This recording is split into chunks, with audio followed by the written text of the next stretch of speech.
America का राष्ट्रपति चुनाव।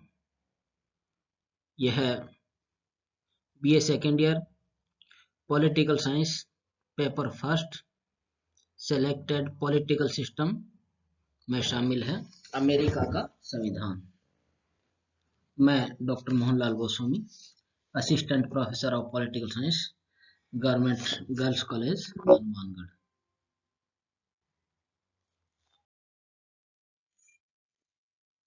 संयुक्त राज्य अमेरिका की शासन प्रणाली अध्यक्षात्मक शासन प्रणाली है, प्रेसिडेंशियल फॉर्म ऑफ गवर्नमेंट।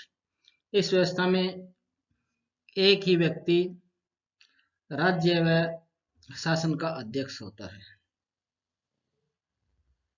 उसे राष्ट्रपति कहते हैं।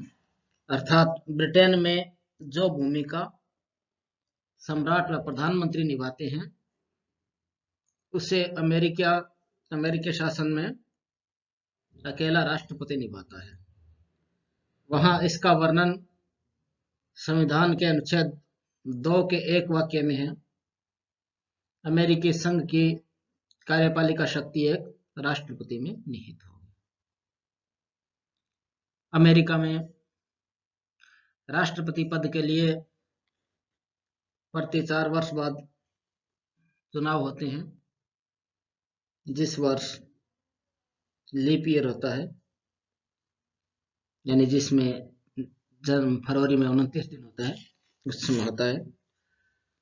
2020 में अमेरिका में राष्ट्रपति के भी चुनाव हुए हैं, जिसमें डेमोक्रेट जो बिडेन को 306 मत मिले और इनके प्रतिपक्षी डोनाल्ड ट्रंप रिपब्लिक पार्टी को 232 वोट मिले। उपराष्ट्रपति कमला हैरिस चुनी गई, जो भारतीय मूल की है। ये अमेरिका के 46वें राष्ट्रपति होंगे। वहां पद ग्रहण की तारीख निश्चित है, 20 जनवरी 2021 को जो बिडेन राष्ट्रपति पद की शपथ लेंगे। तब तक डोनाल्ड ट्रंप ही रहेंगे। राष्ट्रपति पद के लिए योग्यताएं देखेंगे हम। सबसे पहले 1 नंबर से योग्यताएं, इसका वर्णन अनुच्छेद 2 की उपधारा 1 में है। वह संयुक्त राज्य का जन्मजात नागरिक हो, यानी उसका जन्म ही संयुक्त राज्य अमेरिका में होना चाहिए। भारत में ऐसा नहीं है। भारत में भारत का नागरिक होना चाहिए, चाहे नागरिकता जन्म से है या अर्जित है। वहां विशेष रूप से रखा गया कि जन्मजात नागरिक हो, 35 वर्ष की आयु पूरी कर चुका हो, कम से कम 14 वर्ष तक अमेरिका में रह चुका हो, कुल मिलाकर टुकड़ों में भी हो सकता है। परंतु व्यवहारिक स्थिति के बारे में लॉर्ड ब्राइस ने कहा है कि राष्ट्रपति पद के उम्मीदवार को ऐसा होना चाहिए जो सार्वजनिक जीवन में किसी विशेष कार्य के लिए प्रसिद्ध हो, यानी पहले से ही प्रसिद्ध होगा, वो उसका एक उम्मीदवार बनता है। दूसरा, राष्ट्रपति पद की अवधि। राष्ट्रपति का कार्यकाल 4 वर्ष है। वहां 22वें संशोधन के अनुसार एक ही व्यक्ति 2 बार से अधिक राष्ट्रपति नहीं बन सकता, यानी 2 बार जो रह चुका है वो तीसरी बार चुनाव नहीं लड़ सकता। सामान्यतः 4 वर्ष से पूर्व से पद से मुक्त नहीं किया जा सकता, परंतु अपवाद है इसका कि स्वयं त्याग पत्र दे दे, उसकी मृत्यु हो जाए या उस पर महाभियोग सिद्ध हो जाए। वहां पहले रूजवेल्ट 3 बार भी राष्ट्रपति रहे, बाद में संशोधन कर दिया गया। वेतन व सुविधाएं। वेतन भत्ते निर्धारित करने का अधिकार कांग्रेस को है और उसको निःशुल्क रहने के लिए व्हाइट हाउस मिलता है, और राष्ट्रपति पद पर रहते हुए उसे किसी भी अपराध में गिरफ्तार नहीं किया जा सकता। राष्ट्रपति का निर्वाचन। अमेरिका में राष्ट्रपति का निर्वाचन कई चरणों में संपन्न होता है। संविधान में लिखा गया है कि प्रत्येक राज्य अपनी व्यवस्थापिका के आदेशानुसार निर्वाचक चुने, जिनकी संख्या उस राज्य की सीनेट और प्रतिनिधि सभा के प्रतिनिधियों के बराबर हो। समय आने पर ये मत देंगे और उनको सीनेट के अध्यक्ष के पास परिणाम जानने के लिए भेजा जाएगा। जिसे मतों का पूर्ण बहुमत मिले वह राष्ट्रपति निर्वाचित होगा। राज्यों में सूची प्रणाली भी लागू है, क्योंकि एक इसमें शब्द है कि राज्य की और सीनेट की प्रतिनिधि सभा के प्रतिनिधियों के बराबर हो। वहां प्रतिनिधि सभा में 435 सदस्य होते हैं, सीनेट में 100 और 3 डिस्ट्रिक्ट कोलंबिया में आते हैं 538। परंतु सुविधा के लिए कौन सा राज्य कितने सदस्य चुनेगा? तो सीनेट में सभी राज्यों को समानता का अधिकार है, 2-2 प्रतिनिधि भेजते हैं। परंतु प्रतिनिधि सभा में अलग अलग है, जनसंख्या के आधार पर अलग अलग है उसमें। तो जितनी मान लीजिए प्रतिनिधि सभा में कोई 5 सदस्य भेज रहा है और 2 सीनेट में, तो 7 सदस्य चुनेंगे। ये सुविधा के लिए, गणना की सुविधा के लिए सिर्फ रखा गया है इसको। जैसे राजस्थान में अगर इस फॉर्मूले को अपनाया जाए तो राजस्थान लोकसभा में 25 सदस्य भेजता है और राज्यसभा में 10, तो 35 सदस्य। अगर वो मेथड भारत में हो तो 35 सदस्यों का चुनाव राजस्थान करेगा। ये गणना की सुविधा के लिए।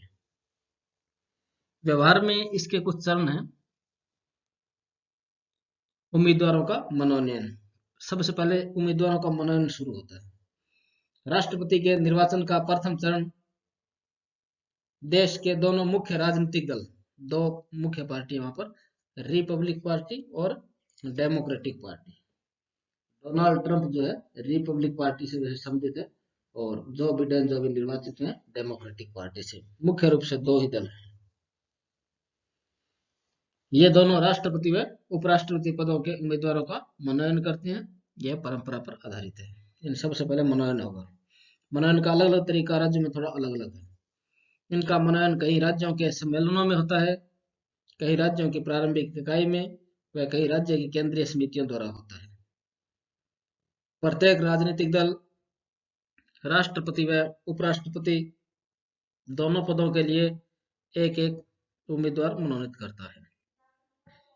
उपराष्ट्रपति पद के उम्मीदवार के चयन में भी यह ध्यान रखा जाता है वह राष्ट्रपति पद के उम्मीदवार से अलग राज्य को हो। सामान्यतः जुलाई अगस्त में होते हैं, यानी राष्ट्रपति और उपराष्ट्रपति अलग अलग राज्यों से लिए जाते हैं। सबसे पहले उनका मनोनयन हुआ। दूसरा इसके बाद निर्वाचक मंडल है इसमें।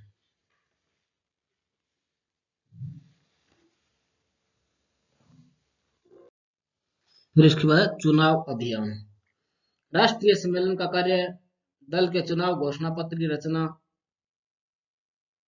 राष्ट्रपति व उपराष्ट्रपति पदों के उम्मीदवारों की घोषणा तथा उपराष्ट्रपति पद के लिए मनोनीत उम्मीदवार के द्वारा दल की एक राष्ट्रीय समिति की घोषणा के साथ समाप्त होता है। राष्ट्रीय समिति अपने दल के पक्ष में चुनाव अभियान शुरू करती है। चुनाव प्रचार शुरू किया जाता है।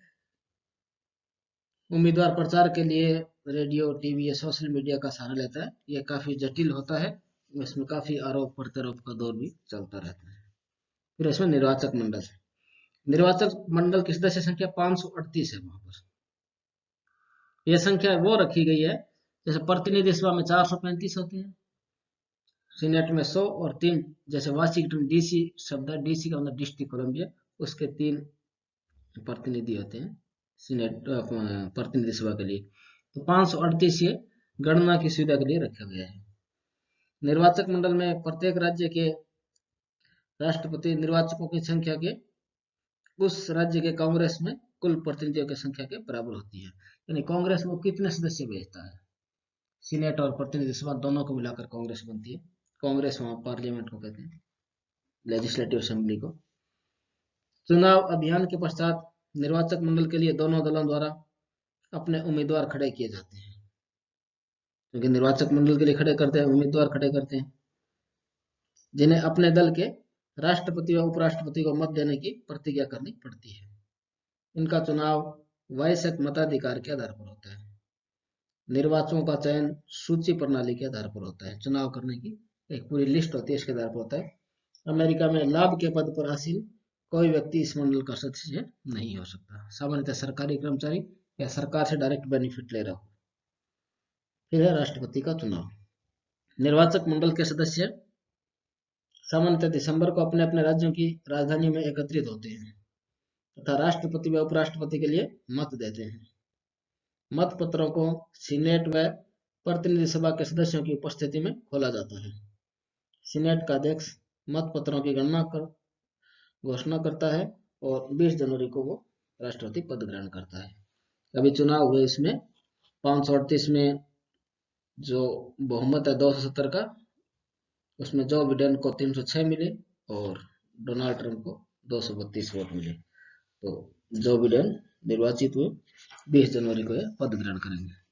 अगर किसी को आवश्यक बहुमत प्राप्त नहीं होता तो राष्ट्रपति का निर्वाचन प्रतिनिधि सभा, यानी नहीं होगा तो प्रतिनिधि सभा करेगी, फिर सबसे अधिक मत पाने वाले सदस्यों में से करती है।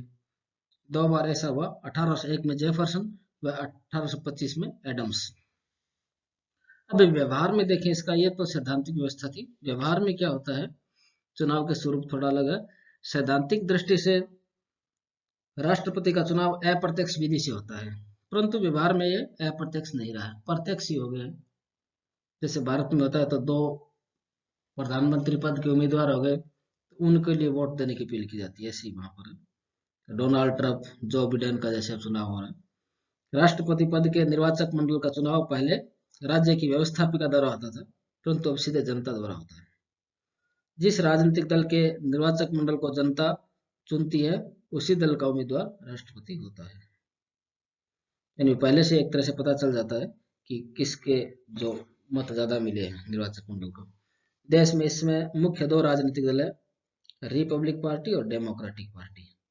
यह प्रचार प्रसार के द्वारा चुनाव को सीधे जनता से जोड़ देते हैं। रिपब्लिक पार्टी में डोनाल्ड ट्रंप और जो बिडेन जो है डेमोक्रेटिक पार्टी की। अब इसके बाद ये व्यवहार में सीधा राष्ट्रपति का चुनाव हो जाता है और पूरे विश्व की चूंकि इसके ऊपर नजर रहती है। अब निर्वाचन पद्धति की हम आलोचना करते हैं। निर्वाचक मंडल निरर्थक बन गया है। निर्वाचक मंडल निरर्थक बन गया क्योंकि इसके सदस्य दल के आधार पर जनता द्वारा चुने जाते हैं। मतदान केवल औपचारिकता है। जब निर्वाचक मंडल को परिणाम पता चल जाता है तो राष्ट्रपति का भी पता चल जाता है।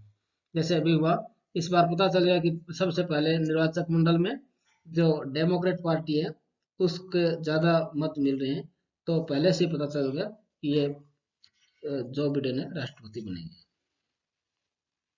दूसरा, छोटे राज्यों की उपेक्षा। इस पद्धति में बड़े राज्यों का महत्व बढ़ जाता है। सीनेट में तो सभी 2-2 सदस्य भेजते हैं और सबकी 2-2 भेजते हैं, परंतु प्रतिनिधि सभा में सदस्य अलग अलग है, उसके हिसाब से बड़े राज्य ज्यादा प्रतिनिधि चुनते हैं। अगर कोई प्रतिनिधि उम्मीदवार 50 में से 12 बड़े राज्यों के निर्वाचकों के मत प्राप्त कर लेता है तो 38 राज्यों की उपेक्षा की जाती है। तो बड़े राज्यों का महत्व है। जैसे भारत में यूपी है, बंगाल है, इनमें जैसे लोकसभा ज्यादा प्रतिनिधि भेजते हैं, राज्यसभा ज्यादा भेजते हैं, जनसंख्या के आधार पर। निर्वाचन मंडल की मतदान में स्वतंत्रता। निर्वाचक मंडल के द्वारा इस बात के लिए स्वतंत्र है कि वे किसी भी उम्मीदवार को मत दे सकते हैं।